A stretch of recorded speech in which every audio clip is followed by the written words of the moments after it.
You work for the Realtor Association, and any realtor listening to this, we cut these checks for, we not cut checks, but we pay our credit cards a couple $1,000s sometimes worth of fees on an annual basis. I know the grumblings in my office are like, what do we got? We got to pay this again. Like, you're one of the reasons, you're one of the values that we pay that money for. So kind of tell us what your role is and what you do for realtors in that sense. I think that's a good way to start.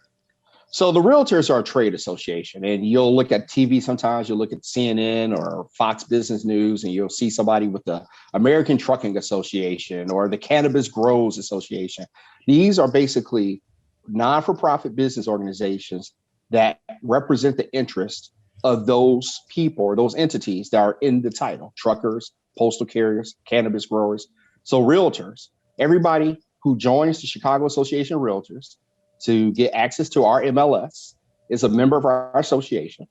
That default makes you a member of the Illinois Association, and by default makes you a member of the National Association, which is the largest trade association in America with over 1.4 million members. And I actually think it's a little bit higher. The big joke right now is actually there are more realtors than there are listings because of the inventory crunch.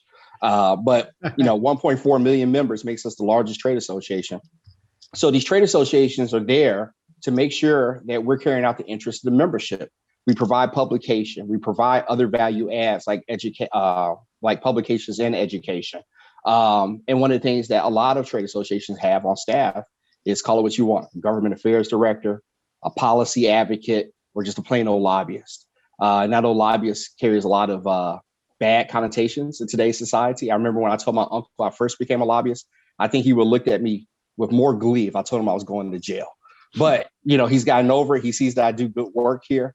And, just being engaged in lobbying gives me access to members of government, bureaucrats, and I'm basically out there promoting the realtor good name and making sure there's no policy aims that are going to be bad for our membership. That's going to make it harder for you guys to buy and sell. It's going to make it harder for your listeners to actually go out there and acquire properties. And people have good intentions, but do not see the unforeseen consequences. So working for the realtors is something I'm very proud of. Being a lobbyist is something I'm really proud of. As a little kid, always being interested in government affairs and politics. When you go to college, some people major in advertising and end up in zoology. I'm exactly where I'm supposed to be: a political science speech comm major, talking for a living about politics and government and policy, and then add in those 24 hours of economics. That's where the real estate comes in as well.